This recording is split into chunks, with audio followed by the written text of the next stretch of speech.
السلام عليكم ورحمة الله وبركاته. ازيكم يا شباب، كل عام وانتم بخير. النهاردة هنتكلم عن موضوع مهم جدا، وهو ازاي تحمي الجوال بتاعك سواء اندرويد او ايفون من الاختراق. طبعا في ناس كتير مفكرة ان الايفون ده امن جهاز في العالم، وان عمره ما هيتم اختراقه.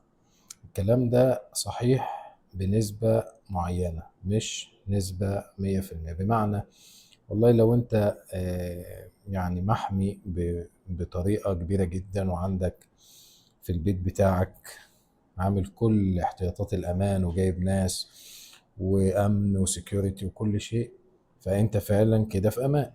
لكن لو سبت الباب مفتوح ومشيت الأمن دول، فطبيعي هتتسرق حتى لو معاك أقوى جهاز في العالم. ده إيه اللي بيحصل بالفعل دلوقتي؟ طيب، أنا عامل مقالة شارح بالظبط ايه الاعدادات اللي تقدر تدخل عليها من الايفون عندك، وتشوف التطبيقات اللي انت سامح لها تدخل عندك ومفعل لها المايك. هو الفكرة النهاردة احنا اتكلمنا في المايك، بكرة ممكن نتكلم في الكاميرا، بعده نتكلم معرفش في ايه. يعني الفكرة ان احنا ماسكين ستيب باي ستيب معاكم. انا امس شرحت فيديو ازاي تحمي جهازك الاندرويد من الاختراق، فيعني هسيبه لكم برضو في وصف الفيديو. في ناس كتير او بعضهم، يعني مش كتير قوي يعني عشان لسه قناة جديدة، فارجو انكم تفعلوا زر الجرس وشير في الخير والدل على الخير كفاعله. بس الفكرة ان احنا دلوقتي عايزين نفيد نفسنا ونفيد مجتمعنا، ونعمل حاجة كويسة لحضراتكم بحيث تدعوا لنا بعد كده، يعني تكون صدقة جارية لينا.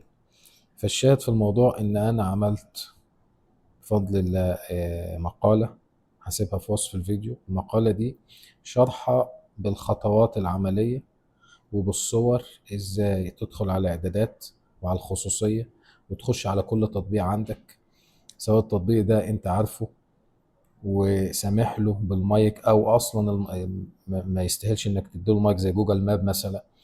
جوجل ماب انت مديله صلاحية المايك ليه؟ هي الفكرة يا جماعة في تسريب بياناتنا وفي اختراقنا. النهاردة انا قاعد مع واحد صاحبي امبارح مثلا، بنتكلم عن مايك معين او اي مجال، وبعد نص ساعة لقيت نفس الحاجة اللي احنا بنتكلم فيها بالفعل على الفيسبوك قدامي.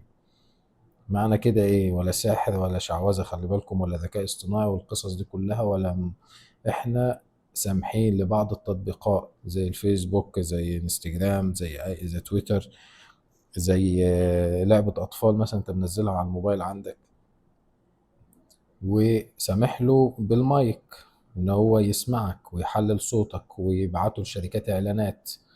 فالفكرة إن أنت اللي بتسمح ليهم إن هم يدخلوا عندك. فإن شاء الله المقالة دي هتفيدكم جامد.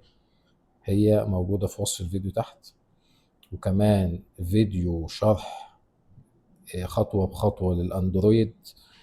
اللي عنده جوال أندرويد يشوف الحلقة، مفيدة جدا. وما تنسوش يا جماعة، الدل على الخير كفاعله.